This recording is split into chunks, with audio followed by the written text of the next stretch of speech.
The Fisherman and His Wife.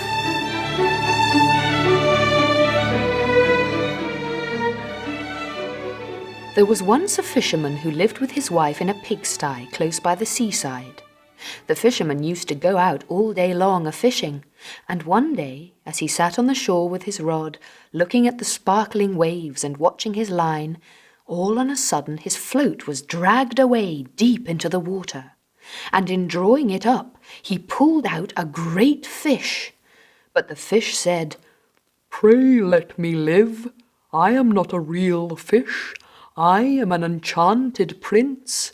Put me in the water again and let me go." "Oh ho," said the man, "you need not make so many words about the matter. I will have nothing to do with a fish that can talk, so swim away, sir, as soon as you please." Then he put him back into the water, and the fish darted straight down to the bottom and left a long streak of blood behind him on the wave. When the fisherman went home to his wife in the pigsty, he told her how he had caught a great fish, and how it had told him it was an enchanted prince, and how, on hearing it speak, he had let it go again. "Did not you ask it for anything?" said the wife. "No," said the man. "What should I ask for?" "Ah," said the wife, "we live very wretchedly here in this nasty, dirty pigsty. Do go back and tell the fish we want a snug little cottage." The fisherman did not much like the business. However, he went to the seashore, and when he came back there, the water looked all yellow and green. And he stood at the water's edge and said, "O man of the sea, hearken to me. My wife Ilsebil will have her own will." Then the fish came swimming to him and said, "Well, what is her will, and what does your wife want?"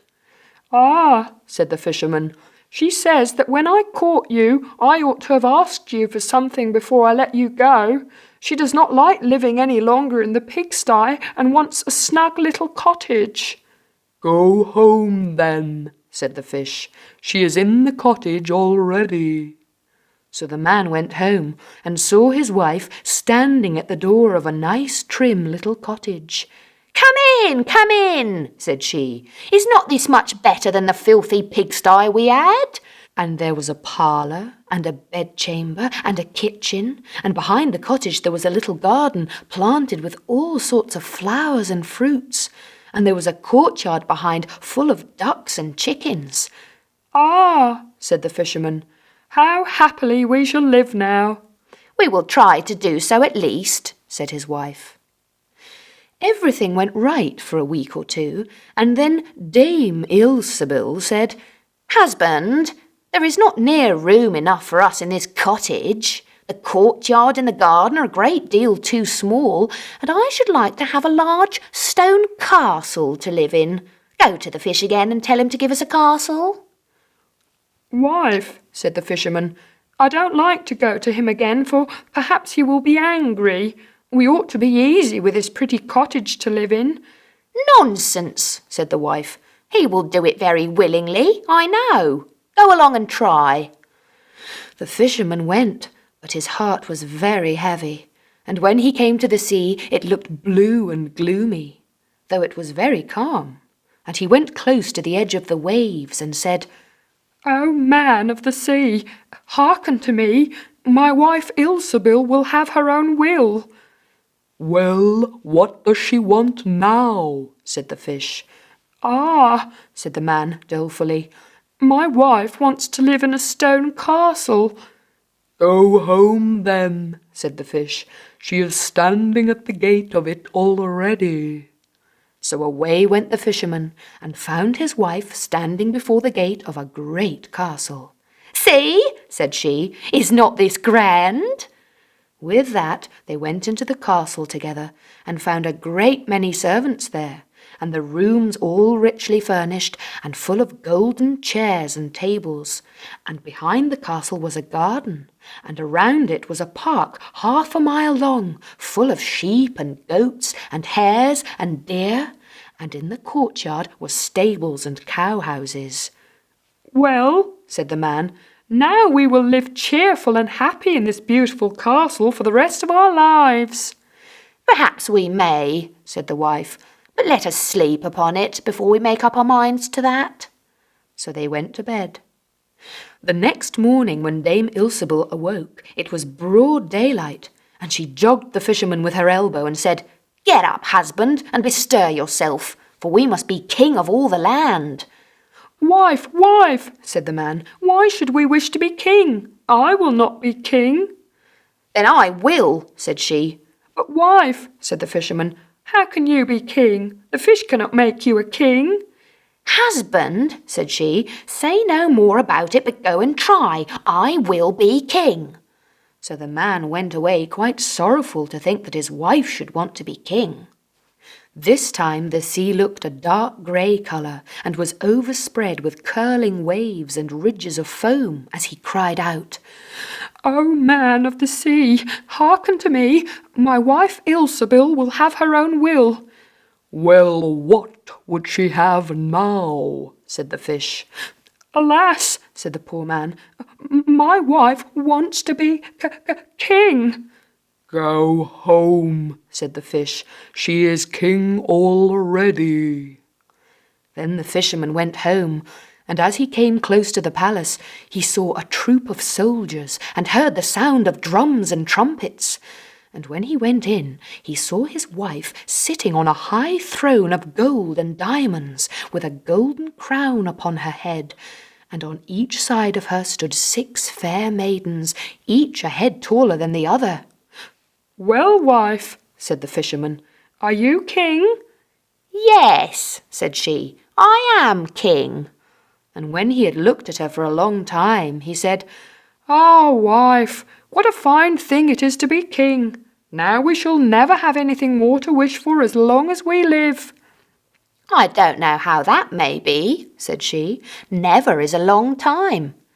I am king, it is true, but I begin to be tired of that, and I think I should like to be emperor." "Alas, wife, why should you wish to be emperor?" said the fisherman. "Husband," said she, "go to the fish. I say I will be emperor." "Ah, wife," replied the fisherman, "the fish cannot make an emperor, I am sure, and I should not like to ask him for such a thing." "I am king," said Ilsebil, "and you are my slave, so go at once." So the fisherman was forced to go, and he muttered as he went along, "This will come to no good. It is too much to ask. The fish will be tired at last, and then we shall be sorry for what we have done." He soon came to the seashore, and the water was quite black and muddy, and a mighty whirlwind blew over the waves and rolled them about. But he went as near as he could to the water's brink, and said, "O man of the sea, hearken to me. My wife Ilsebil will have her own will." "What would she have now?" said the fish. "Ah," said the fisherman, "she wants to be emperor." "Go home," said the fish. "She is emperor already." So he went home again, and as he came near, he saw his wife Ilsebil sitting on a very lofty throne made of solid gold, with a great crown on her head fully 2 yards high. And on each side of her stood her guards and attendants in a row, each one smaller than the other, from the tallest giant down to a little dwarf no bigger than my finger. And before her stood princes and dukes and earls, and the fisherman went up to her and said, "Wife, are you emperor?" "Yes," said she, "I am emperor." "Ah," said the man as he gazed upon her, "what a fine thing it is to be emperor." "Husband," said she, "why should we stop at being emperor? I will be pope next." "Oh, wife, wife," said he, "how can you be pope? There is but one pope at a time in Christendom." "Husband," said she, "I will be pope this very day." "But," replied the husband, "the fish cannot make you pope." "What nonsense," said she. "If he can make an emperor, he can make a pope. Go and try him." So the fisherman went, But when he came to the shore, the wind was raging, and the sea was tossing up and down in boiling waves, and the ships were in trouble, and rolled fearfully upon the tops of the billows. In the middle of the heavens there was a little piece of blue sky, but towards the south all was red, as if a dreadful storm was rising. At this sight the fisherman was dreadfully frightened, and he trembled so that his knees knocked together. But still he went down near to the shore and said, O man of the sea, hearken to me. My wife Ilsebil will have her own will. What does she want now? Said the fish. Ah, said the fisherman, my wife wants to be Pope. Go home, said the fish. She is Pope already. Then the fisherman went home and found Ilsebil sitting on a throne that was 2 miles high. And she had 3 great crowns on her head, and around her stood all the pomp and power of the church. And on each side of her were 2 rows of burning lights of all sizes, the greatest as large as the highest and biggest tower in the world, and the least no larger than a small rushlight. Wife, said the fisherman as he looked at all this greatness, are you Pope? Yes, said she, I am Pope. Well, wife, replied he, it is a grand thing to be Pope, and now you must be easy, for you can be nothing greater. I will think about that, said the wife. Then they went to bed, but Dame Ilsebil could not sleep all night for thinking what she could be next. At last, as she was dropping asleep, morning broke and the sun rose. Ha! thought she, as she woke up and looked at it through the window. After all, I cannot prevent the sun rising. At this thought she was very angry, and wakened her husband and said, Husband, go to the fish and tell him I must be lord of the sun and moon. The fisherman was half asleep, but the thought frightened him so much that he started and fell out of bed. Alas, wife, said he, cannot you be easy with being Pope? No, said she, I am very uneasy as long as the sun and moon rise without my leave. Go to the fish at once.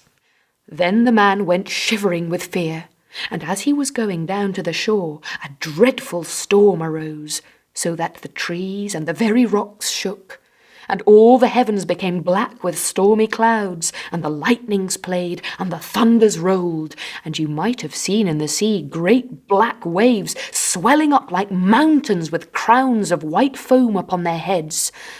And the fisherman crept towards the sea and cried out as well as he could, O man of the sea, hearken to me. My wife Ilsebil will have her own will. What does she want now? Said the fish. Ah, said he, she wants to be lord of the sun and moon. Go home, said the fish, to your pigsty again. And there they live to this very day.